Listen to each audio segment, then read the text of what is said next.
AI, artificial intelligence, automations, whatever it is, it's all the new hype and all the new buzz in 2023. It's the new kid on the block. And just like my crippling depression, it is here to stay. But here's the thing, no one's actually questioning whether or not AI is useful. We all know it's useful, we all know it's the future, so why aren't more people using it, especially within their businesses? Well, from what I've found running my own AI automation agency, it comes down to two factors. First and foremost, business owners don't have enough time, and second, they don't have the knowledge to implement the solutions in the first place. You have to keep in mind that while AI's been around for a long time, for most people, it's still a relatively new concept. And with hundreds of new tools coming out every single day, it can get pretty overwhelming. So most people just end up ignoring it because either A, they don't know how to implement it into their businesses, or it just wasn't the right fit in the first place. So that's why today, whether you're a business owner or you're starting your own AI automation agency, I'm gonna be taking you guys through the 3-phase framework that I take all of my clients through in order to find the perfect way to implement AI into their businesses. This, of course, allows them to save hours upon hours of time, increase their revenue, and reduce their overhead costs without having to rack their heads about which new tool to use. And ultimately, they get to have fun while they take advantage of the technology. And I'm about to show you how you can do it for yourself as well. So without wasting too much more time, let's go ahead and hop right into it. Phase 1.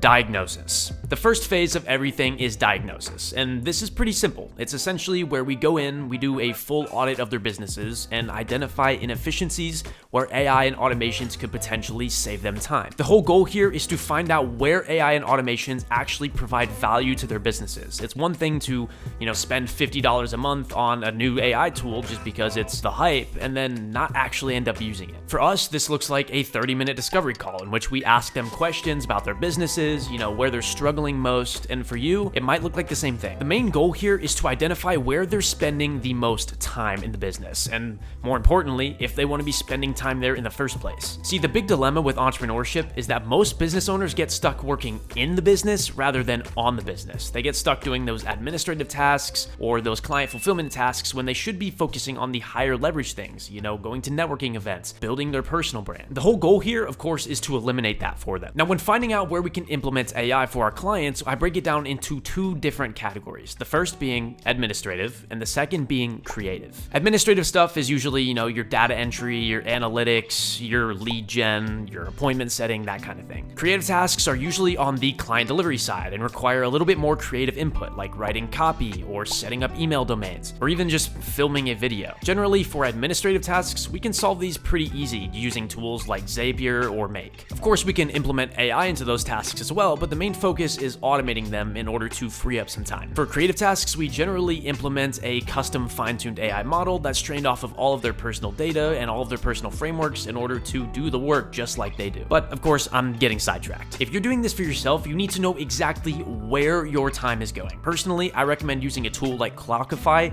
and doing a 72-hour time audit. Throughout the next 72 hours, yes, it's tedious, but it is so efficient. For 72 hours, you're basically going to be tracking every single thing you're doing, both in your personal life and your business life, from taking the kids to school to hopping in Zoom calls to reading your Twilight fan fiction at night. Once you finally have a solid idea of where your time is going, that leads us into phase 2.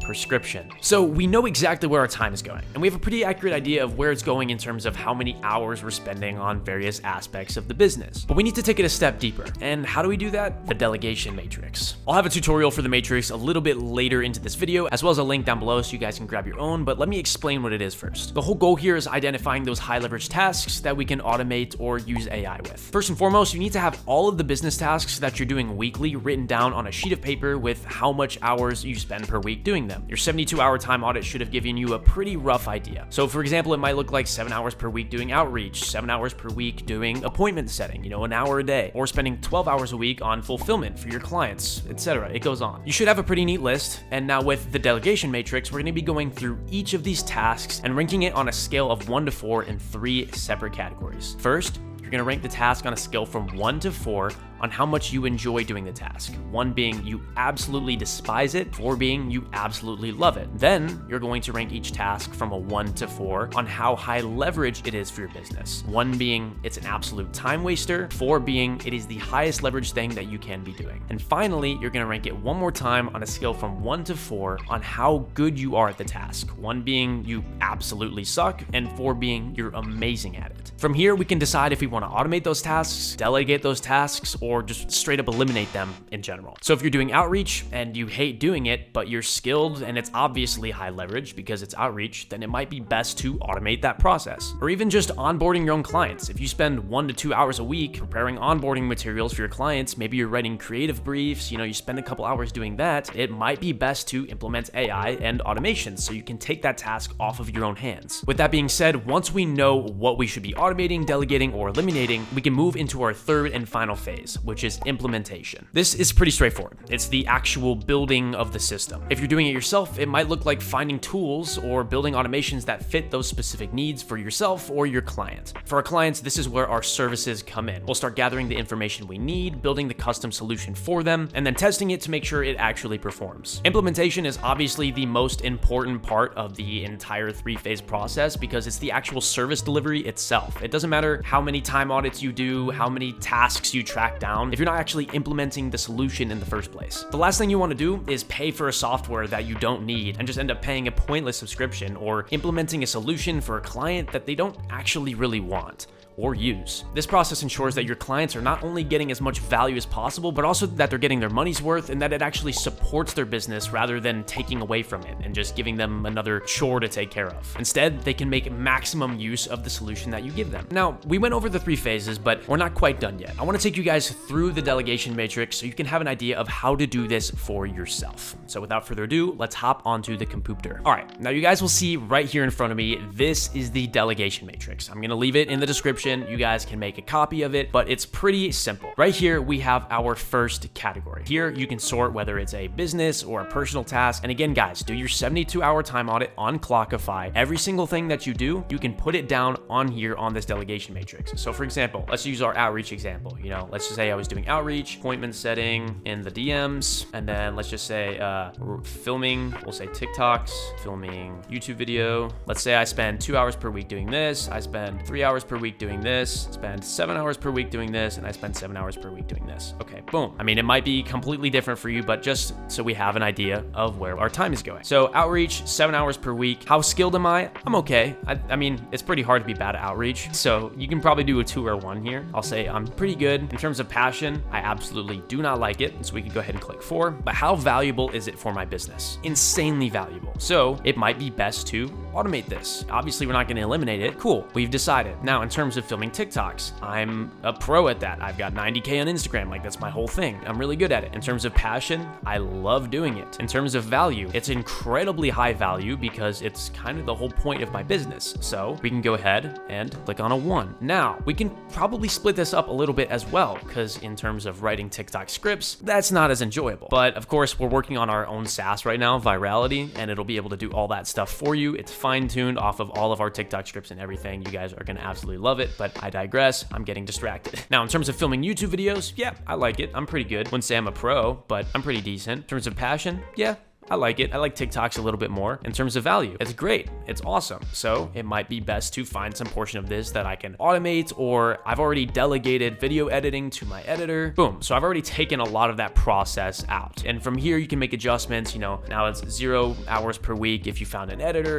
you're not really spending as much time on the task itself. Let's say you spend a lot of time in meetings, Zoom meetings. Let's say you had, I'm just going to write this down. I'm going to team meeting Tuesday. Awesome. So you had a team meeting on Tuesday. You spent 2 hours in that meeting. We'll just say 1.5 hours. Every Tuesday you have a team meeting. Skilled, I mean, it's a team meeting. It doesn't really matter. It doesn't apply here. In terms of passion, didn't really like doing that. In terms of value, you guys were goofing off a little bit. It wasn't really that important. Like, you didn't get anything out of it. It was a waster. So in this case, you might want to be asking yourself, do you really need to be there? And if it's still important that you get some of the cliff notes, maybe you have your team start using something like Read AI, where it can, be that virtual note taker and then provide you with a transcript later on. So that might be something that you automate, or you delegate to someone else, or you just eliminate entirely. Maybe you start using automations to draft up an agenda, or using AI to draft up an agenda for your calls, so that way you guys can stay on task. Tons of creative ways that you guys can solve these problems, but this is just an example. Now, that is basically how the Delegation Matrix works. It's super simple. Track all of your tasks within here. Maybe you spend an hour a day sending the kids to school, and you can go ahead and throw that in here. Of course, hopefully you're not throwing that in there, but either way, guys, it's super easy, super simple. This is what we do for all of our clients, not the Delegation Matrix specifically. Obviously, you can't have every single client doing a 72-hour time audit, but if you're doing it for yourself, definitely take the time to get into things thoroughly, get into things deeply, because this is the best thing that you will ever do for your business, and is the easiest way to find out where you actually need to implement AI or automations. So there you have it,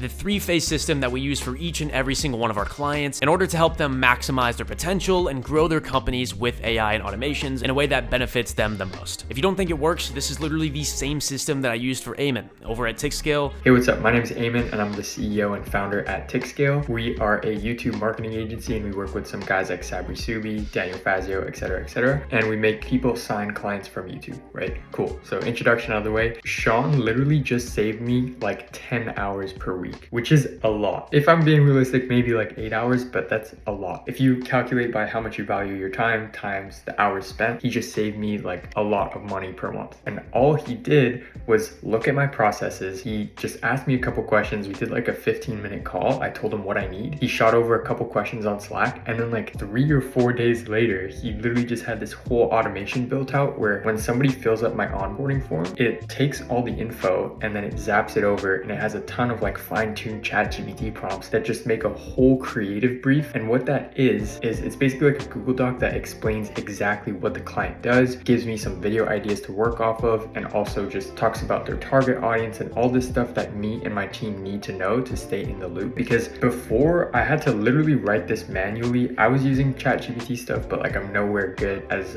Sean is. So what was happening is I'm signing like a client a week, maybe sometimes even 2 clients a week, that sort of thing. And like I have to do this like every time. So now, boom, onboarding form filled out, it zaps over, and then a 24-page Google Doc just gets generated. Like it's actually insane. Like I literally have nothing but good things to say. His pricing is really good. Like it's 100% worth it. If you just calculate, you put it in a spreadsheet, like an ROI calculator, you see, okay, this is like, 40 hours per month kind of thing. It's like, boom, right? So it's like nothing but good things to say. Like he's doing very good work, very good at communicating. I hate working with people who like don't text me back or they ghost me. Like it's so annoying. He's just always texting me back. He's like super active, just nothing but good things to say. Shout out to Sean, shout out the whole team, and that's it. Peace out. We built him a simple onboarding automation for his clients that generates a 30-page creative brief based on the answers they give on the onboarding form, and it saves him easily 32 to 40 hours a month. And any business owner that's worth their salt understands how much even just an hour of extra time is worth. In fact, if you calculate how much his time is worth and then multiply that by the amount of hours we've easily saved him well over $10,000 worth of his time. Now he has extra time to bring on extra clients, and his capacity just increased almost double. So if you are that business owner and you're looking to implement AI into your business, you can book a free discovery call with us, either using the link in the description or the link in the pinned tweet. There are no strings attached. This first call is not a sales call. We're simply going to see if we're a good fit. I just want to learn more about your business. Otherwise, if you're not a business owner, that's completely fine as well. You should hop in the Discord, constantly dropping sauce in there. Love the people in there. You should hop in there and join the fun. We just hit 1,000 members, which I'm incredibly grateful for, and it's pretty exciting. So it's definitely grown quite a bit. But other than that, guys, I hope you guys enjoyed this video and found it useful. If you did, be sure to smash the like button for the YouTube algorithm.